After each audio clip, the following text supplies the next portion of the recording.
बहुत समय पहले की बात है, एक छोटे से गांव में एक प्राचीन और रहस्यमय किला खड़ा था। ये किला बेहद पुराना था और आसपास की धरती में अजीब सी खामोशी छाई रहती थी। गांव वाले कहते थे कि उस किले में एक रहस्य छिपा हुआ था जिसे कोई नहीं जानता था। कई लोग उस किले में गए थे लेकिन कोई वापस नहीं लौटा। कहा जाता था कि किले में एक अदृश्य शक्ति बसी हुई थी जो लोगों को अंदर जाने से रोकती थी। गांव में एक युवक था जिसका नाम था विजय। विजय बेहद साहसी और जिज्ञासु था। उसे हमेशा पुराने रहस्यों और कहानियों में रुचि थी। एक दिन विजय ने ठान लिया कि वह इस किले का रहस्य उजागर करेगा। गांव वालों ने उसे कई बार चेतावनी दी लेकिन विजय ने किसी की बात पर ध्यान नहीं दिया और किले की ओर बढ़ गया। विजय ने किले के दरवाजे पर पहुंचकर देखा, वह पुराना और जंग लगे लोहे से बना हुआ था।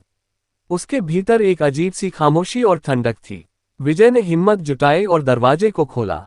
जैसे ही दरवाजा खुला, एक सर्द हवाहट ने उसका स्वागत किया। विजय ने एक कदम और आगे बढ़ाया और धीरे धीरे किले के भीतर प्रवेश किया। किले के अंदर अंधेरा था और चारों ओर परतें जमी हुई धूल ने सब कुछ ढक रखा था। वहां के पुरानी दीवारों पर विचित्र चित्र और लिखाई थी जो किसी प्राचीन सभ्यता का संकेत देती थी।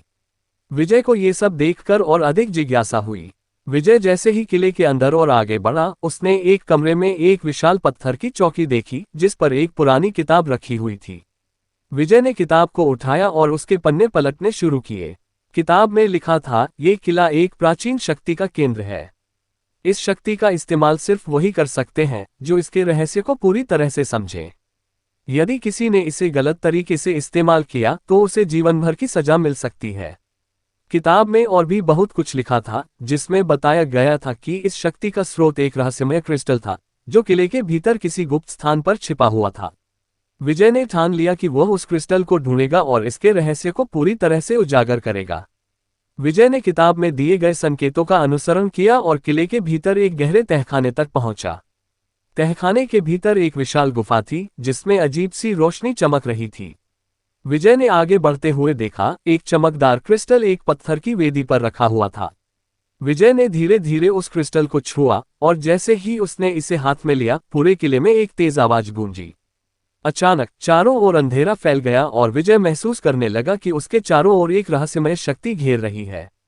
उसके शरीर में अजीब सी ऊर्जा दौड़ने लगी। उसने किताब में लिखा हुआ एक वाक्य याद किया, यदि कोई इस शक्ति को समझे बिना इसका उपयोग करेगा तो उसे जीवन भर के लिए इसका असर भुगतना पड़ेगा। विजय ने महसूस किया कि वह गलत कर रहा था। उसे क्रिस्टल को वापस उसी स्थान पर रखना था, लेकिन पहले से ही बहुत देर हो चुकी थी। किले में एक भयानक कंपन महसूस हुआ और चारों ओर की दीवारों से अजीब सी आवाजें आने लगीं। विजय ने जल्दी से क्रिस्टल को वापस वेदी पर रखा और किले में सब कुछ शांत हो गया। विजय ने देखा कि क्रिस्टल का प्रभाव धीरे धीरे खत्म हो रहा था, लेकिन उसे यह समझ में आ गया था कि कुछ शक्तियां बहुत ही खतरनाक होती हैं और हमें उनका अनुसरण नहीं करना चाहिए। किले का रहस्य अब भी वही रह गया और विजय ने इसे कभी उजागर करने का प्रयास नहीं किया। विजय गांव वापस लौट आया और उसने किले के रहस्य को कभी नहीं बताया। वह जान चुका था कि कुछ रहस्य ऐसे होते हैं जिन्हें हमें समझने की कोशिश नहीं करनी चाहिए। कभी कभी दुनिया में कुछ चीजें ऐसी होती हैं जो हमारे लिए नहीं होती। विजय ने यह समझ लिया कि असली साहस यह है कि हम उन चीजों से दूर रहें जो हमें नुकसान पहुंचा सकती हैं। बहुत समय पहले की बात है। हिमालय की तलहटी में एक छोटा सा गांव था जिसका नाम अद्वितीयपुर था। ये गांव अपनी अद्भुत प्राकृतिक सुंदरता और रहस्यमय कहानियों के लिए प्रसिद्ध था। लेकिन इन सब में सबसे ज्यादा रहस्यमय थी गुप्त द्वार की कहानी। कहा जाता था कि गांव के पास एक प्राचीन गुफा में एक ऐसा दरवाजा है जो अमृतत्व के राज को छुपाए हुए है। गांव के बुजुर्गों का कहना था कि इस दरवाजे को खोलने का प्रयास कई बार हुआ, लेकिन जो भी इस गुप्त द्वार तक पहुंचने की कोशिश करता वह या तो गायब हो जाता या पागल होकर लौटता। लोग इसे देवताओं का श्राप मानते थे, इसलिए वर्षों तक उस गुफा की ओर जाने की हिम्मत किसी ने नहीं की। गांव में एक युवक था जिसका नाम आर्यन था। आर्यन एक साहसी और जिज्ञासु स्वभाव का था। वह हमेशा नई नई चीजें खोजने और समझने की कोशिश करता। एक दिन उसे गांव के पुराने पुस्तकालय में एक पुराना ग्रंथ मिला। उस ग्रंथ में गुप्त द्वार और अमृतत्व के रहस्य का उल्लेख था।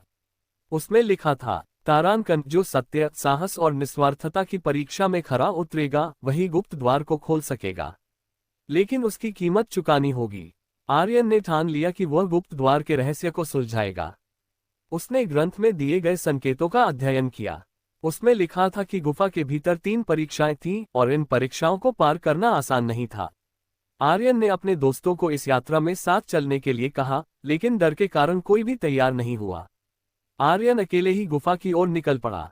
गुफा गांव से कुछ मील की दूरी पर घने जंगल के बीच स्थित थी। जैसे ही आर्यन गुफा के पास पहुंचा, उसे एक अजीब सा सन्नाटा महसूस हुआ। गुफा के चारों ओर हवा भी ठहर सी गई थी। गुफा के द्वार पर प्राचीन शिलालेख बने हुए थे। उन पर संस्कृत में लिखा था, जो लोभ या भय से ग्रस्त है उसे यहाँ प्रवेश करने का अधिकार नहीं। आर्यन ने मन ही मन साहस किया और गुफा के अंदर प्रवेश किया। गुफा के अंदर घुसते ही आर्यन को एक बड़ा कक्ष दिखाई दिया। अचानक कक्ष के बीचों बीच एक प्रकाश पुंज प्रकट हुआ और उसमें से एक दिव्य आवाज आई। पहली परीक्षा सत्य की है। झूठ और छल से कोई आगे नहीं बढ़ सकता। तभी आर्यन के सामने उसके जीवन के 3 महत्वपूर्ण क्षण दृश्य रूप में प्रकट हुए। उनमें एक घटना ऐसी थी जहां उसने बचपन में अपने दोस्त पर झूठा आरोप लगाया था। आवाज ने पूछा, क्या तुमने इस झूठ के लिए कभी माफी मांगी? आर्यन को अपनी गलती का एहसास हुआ। उसने ईमानदारी से स्वीकार किया, हाँ, मैंने झूठ बोला था, लेकिन मैं अब अपनी गलती स्वीकार करता हूँ। दिव्य आवाज ने कहा, सत्य की शक्ति तुम्हारे साथ है, आगे बढ़ो। आर्यन आगे बढ़ा तो उसने खुद को एक संकरी और अंधेरी गुफा में पाया। वहां चारों ओर अजीब आवाजें और भयावह छायाएं थीं। गुफा की दीवारों पर खून के धब्बे और डरावने चिन्ह बने हुए थे। अचानक एक विशालकाय दैत्य उसके सामने आ गया। दैत्य ने गरजते हुए कहा, यदि तुम मुझे पार नहीं कर सके तो तुम्हारा यहां अंत हो जाएगा। आर्यन का दिल तेजी से धड़कने लगा, लेकिन उसने अपने भय को नियंत्रित किया। वह जानता था कि यह सिर्फ एक भ्रम हो सकता है।